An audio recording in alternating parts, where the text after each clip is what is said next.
अस्सलाम वालेकुम एवरीवन। इस वीडियो में हम बात करेंगे केसी 100 इंडेक्स के रिव्यू के बारे में कि आज की परफॉर्मेंस कैसी रही थी मार्केट की और आने वाले सेशंस के अंदर जो है वो परफॉर्मेंस कैसी हो सकती है। हमारा मेजर फोकस जो होगा वो टेक्निकल साइड के ऊपर होगा। तो चलिए जल्दी से स्टार्ट करते हैं अपनी एनालिसिस को और रिव्यू को। सो अगर आपने अभी तक हमारे चैनल को सब्सक्राइब नहीं किया है तो सब्सक्राइब करें और बेल आइकन को दबाना मत भूलिएगा ताकि आपको हमारी लेटेस्ट अपडेट सबसे पहले मिल सके। आज जो है मार्केट की क्लोजिंग तकरीबन 39,882 के लेवल पे रही है। मार्केट ने के अंदर जो तेजी देखी गई 300 पॉइंट की तेजी आई जिसकी वजह से मार्केट ने 39,800 के लेवल को जो है वो पास कर दिया। अब पॉइंट यहाँ पे ये आता है कि क्या ये रैली जो है वो कंसिस्टेंट रह सकती है, नहीं रह सकती है। हर एक के माइंड में यही चीज क्वेश्चन है क्योंकि मार्केट ने बैक टू बैक इतने ग्रीन सेशन बनाए कि हर किसी की जो सेंटिमेंट है वो काफी ज्यादा बुलिश हो चुके हैं मार्केट के अंदर। यहाँ पे अगर हम मार्केट का डेली टाइम फ्रेम के ऊपर परफॉर्मेंस देखें तो आप यहाँ पे देखिए कि मार्केट ने अपना हाई फॉर्म किया, हाई के बाद मार्केट ने एकदम से डिक्लाइन लिया और डिक्लाइन के बाद मार्केट जो है वो स्टेबल होना स्टार्ट हुई और यहाँ से मार्केट ने अपने हायर लोज बनाते हुए मार्केट को अपवर्ड ड्रैग किया। आज के दिन का टोटल वॉल्यूम जो रहा है केसी 100 इंडेक्स का वो रहा है 296.172 मिलियन का, जबकि ऑल शेयर अगर इंडेक्स का वॉल्यूम देखें तो तकरीबन 501 या 502 मिलियन का वॉल्यूम जो है वो ऑल शेयर इंडेक्स में, which is very good sign कि मार्केट हमारी बहुत हेल्दी नजर आ रही है। और डे रेंज अगर देखें हम तो डे रेंज हमारे सामने है 39,425.57 is the low range and 39,940 is the highest range in a day. कुछ कंपनीज की बात करते हैं जो टॉप एक्टिव कंपनीज रही हैं जिनके अंदर ज्यादा जो है वो ट्रेडिंग हुई है, लोगों का जो सेंटिमेंट था काफी ज्यादा स्ट्रांग था उनके लिए और उसके साथ साथ जो है वो काफी लाइमलाइट में रही है। MLCF is one of the topper in terms of volume के 38.479 मिलियन के वॉल्यूम जनरेट किए हैं। उसके बाद आता है पावर सेक्टर की पावर कंपनी पावर सीमेंट, जिसने जो है वो अपर सर्किट के ऊपर अपनी क्लोजिंग दी है। ऑलमोस्ट लास्ट संडे को हमारे चैनल पे जो है वो सीमेंट सेक्टर की कंपनीज की वीडियो अपलोड हुई थी, तो उसके अंदर power sector one of the company थी जिसको मेंशन किया गया था और उसका वीडियो का लिंक जो है आपको डिस्क्रिप्शन में भी मिल जाएगा, तो आप उसको भी देख सकते हैं। तो टेक्निकली काफी साउंड लग रही थी तो उस टाइम पे टाइमली अपडेट किया गया था। TRG is again the third performer in terms of volume, 34.578 million के वॉल्यूम्स जो हैं वो लगे TRG के अंदर। अगर कल के सेशन की बात करें तो TRG जो है वो ऑलमोस्ट लोअर कैप से होकर आया था ऑलमोस्ट। और अगर हम आज की बात करें तो TRG जो है वो काफी अच्छा परफॉर्म किया, ऑलमोस्ट 7.5% के आसपास, 7.35% जो है वो अप है। और इसकी बैक एंड पे सिर्फ एक ही न्यूज थी, नेस्डैक के अंदर लिस्टिंग ऑफ आईबेक्स, तो जिसकी वैल्यूएशन जो है वो रफली बताई जा रही है $20 to $22 की। तो टीआरजी का भी स्टेक है उसके अंदर, तो उस वजह से टीआरजी की परफॉर्मेंस को भी बेहतर समझा जा रहा है जिसकी वजह से इसके अंदर रैली बनती हुई नजर आ रही है।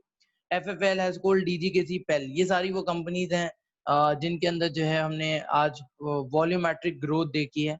और ये सारी बाकी अगर एडवांसर की बात करें तो कोई बहुत बड़ा नाम नहीं है एडवांसर्स में। ऑब्वियसली सी बात है कि कुछ सट्टा स्टॉक भी हैं जो कि ट्रेड हो रहे हैं और जिसकी वजह से इनकी इन टर्म्स ऑफ वैल्यू बहुत लो है, तो क्योंकि थोड़ा सा भी चेंज आता है तो वो परसेंटेज वाइज काफी ज्यादा इम्पैक्ट डालता है, तो इस वजह से इनके नाम आपको यहाँ पे दिख रहे हैं। चलिए अब चलते हैं टेक्निकल रिव्यू पे केसी 100 इंडेक्स के। तो यहाँ पे अगर हम देखें तो ये हम बहुत दफा भी बता चुके हैं कि मार्केट ने अपनी रैली यहाँ से स्टार्ट की थी और यहाँ से ऑन गोइंग आप यहाँ से देख लो वॉल्यूम की स्टेबिलिटी भी काफी स्ट्रांग रही है और साथ साथ मार्केट ने भी एक कंसिस्टेंट वे के अंदर जो है वो अपसाइड अपनी फॉर्म करती हुई गई। अब यहाँ पे कल जो परफॉर्मेंस रही थी उसके बाद एक एक्सपेक्टेशन थी कि शायद यहाँ पे जो वो अप ट्रेंड है वो ऑलमोस्ट खत्म हो चुका है। आप ये वाला अप ट्रेंड देख सकते हो यहाँ पे जो बन रहा है, तो दैट कुड बी पॉसिबल कि यहाँ पे ये एंड हो गया है या हो सकता है। अच्छा, उसके लिए ये एक बेस पॉइंट था कि मार्केट को एटलीस्ट इस हाई को ब्रेक करना है। अगर मार्केट अपने इस हाई को ब्रेक करके ऊपर की क्लोजिंग देती है तो मार्केट हेल्दी नजर आएगी, लेकिन अगर ये हाई को ब्रेक नहीं करती जो कि है 40,330 का, तो अगर मार्केट 40,400 के ऊपर क्लोजिंग नहीं देती है तो मार्केट के अंदर जो है वहाँ पे सेलिंग प्रेशर जो है वो हमें देखने को मिल सकता है। यहाँ पे ख्याल रखना चाहिए कि इस पूरे एरिया में ये जो एरिया मैं यहाँ पे आपको मार्क कर रहा हूँ, ये वाले एरिया के अंदर जो है वो सेलिंग प्रेशर रहेगा। तो अगर आप काम कर रहे हैं तो आपको ये चीज़ माइंड में रखनी है अपने तकरीबन 39,900 से लेके 40,000 300 और 400 के एरिया के बीच में जो है काफ़ी सेलिंग प्रेशर आ सकता है। सो अगर मार्केट इससे ऊपर पे नहीं जाती है तो यहाँ पे पोज़ीशन क्लोज़ करना इट्स वाइज़ डिसीजन।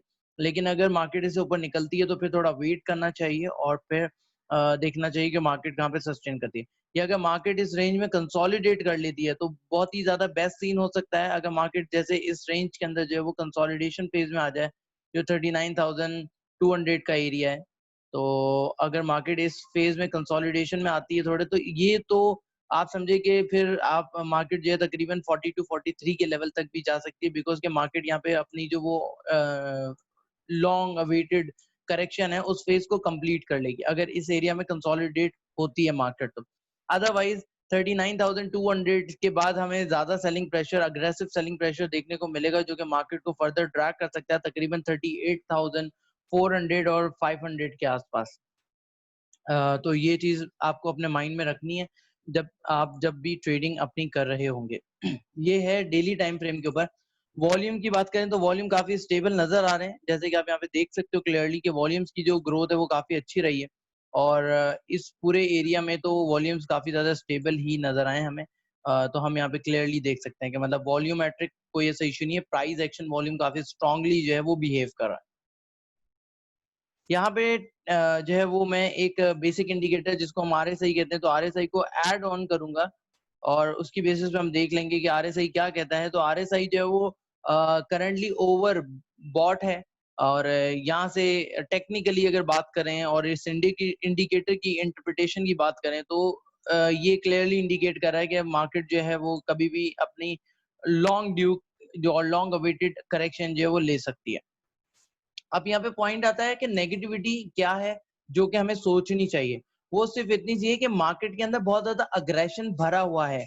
मार्केट बहुत ज़्यादा अग्रेसिवली बिहेव भी कर रही है। लेकिन आज की जो क्लोजिंग रही है वो मार्केट की प्रीसीडिंग क्लोजिंग की जो प्रीसीडिंग डे की जो ओपनिंग लेवल था उससे नीचे रही है।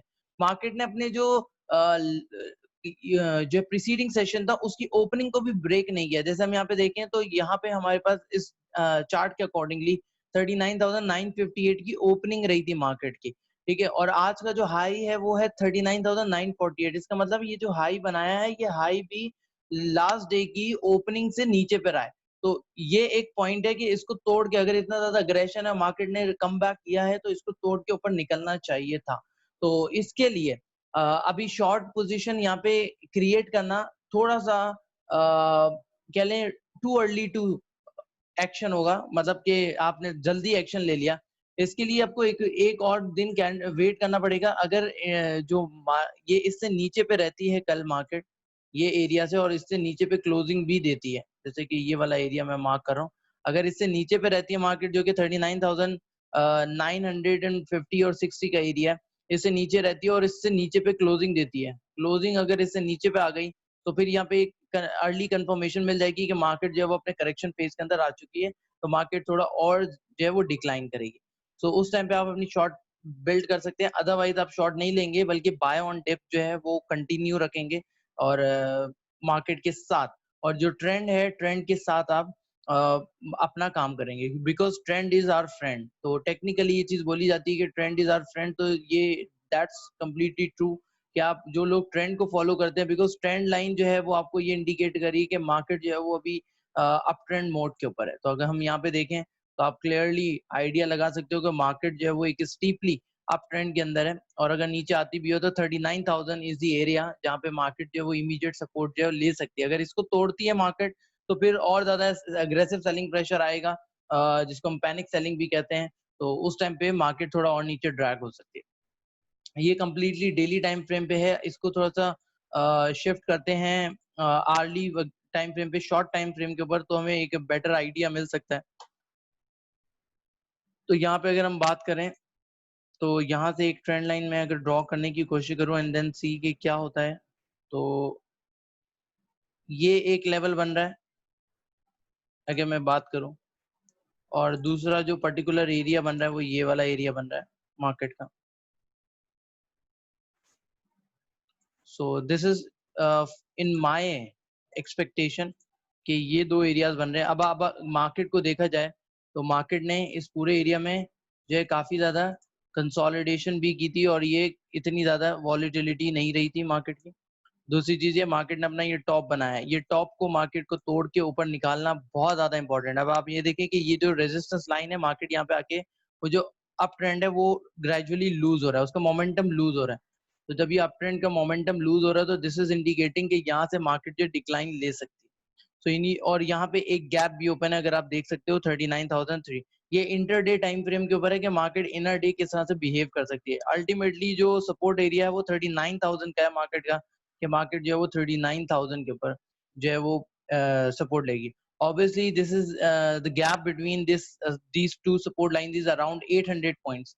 तो लेट्स सी कि मार्केट जो है वो एक साथ 800 पॉइंट्स जो है वो कम करती है, या फिर मार्केट जो है वो ग्रेजुअली 2-3 सेशंस के अंदर जो है वो 800 पॉइंट या फ्राइडे तक जो है वो 800 पॉइंट्स जो है वो कम करती है। तो ये चीज जो है वो अभी देखने वाली होती है। और अगर हम इसको आरएसआई की बेसिस पे देखें तो आरएसआई के अंदर भी हमें यहाँ पे नजर आ रहा है कि आरएसआई जो है वो यहाँ से स्टीप हो रहा है और बल्कि डिक्लाइनिंग साइड के ऊपर शिफ्ट हो रहा है। तो लेट्स सी कि आरएसआई जो है वो सही काम कर रहा है, क्योंकि अभी तक जो आरएसआई वगैरह थे या इंडिकेटर थे वो इतना प्रॉपरली काम नहीं कर रहे थे, क्योंकि मार्केट सेंटिमेंटल बेस पे चल रही थी। तो वहां पे कोई भी एनालिसिस आपकी फंडामेंटल हो गई या फिर आपकी टेक्निकल हो गई तो वो ज्यादा काम नहीं करती है, ठीक है, क्योंकि बिहेवियर इतना ज्यादा डोमिनेट कर रहा होता है मार्केट को कि टेक्निकल इंडिकेटर्स कुछ नहीं होते, क्योंकि उस टाइम पे हर कोई बाइंग की तरफ होता है, क्योंकि हर कोई बुलिश हुआ हुआ है। तो फिर क्या टेक्निकल इंडिकेटर क्या चीज है, ये सब तो टेक्निकल इंडिकेटर्स वगैरह जो वो डाटा के ऊपर होते हैं, जो डाटा जा रहा है वो उसको रीड करके उसको उसके ऊपर अपना वर्कआउट करके जो है वो आपको आउटकम दे रहे होते हैं। सो मेन चीज है सेंटिमेंट्स एंड बिहेवियर, तो वो किस तरह से बिहेव कर रहा है, तो हमें ये चीज जो है वो देखनी बहुत ज्यादा इंपॉर्टेंट होती है। इसको और फर्दर शॉर्ट टाइम फ्रेम पे मैं लेके जाता हूँ just for the sake of clarity.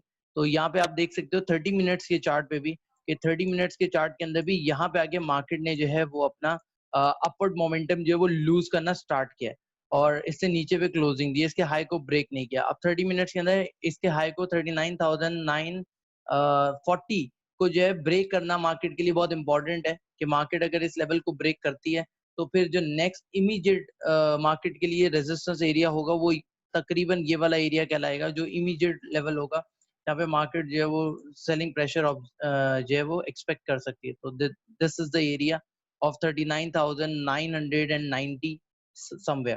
तो ये वाला एरिया काफी ज्यादा इंपॉर्टेंट हो सकता है।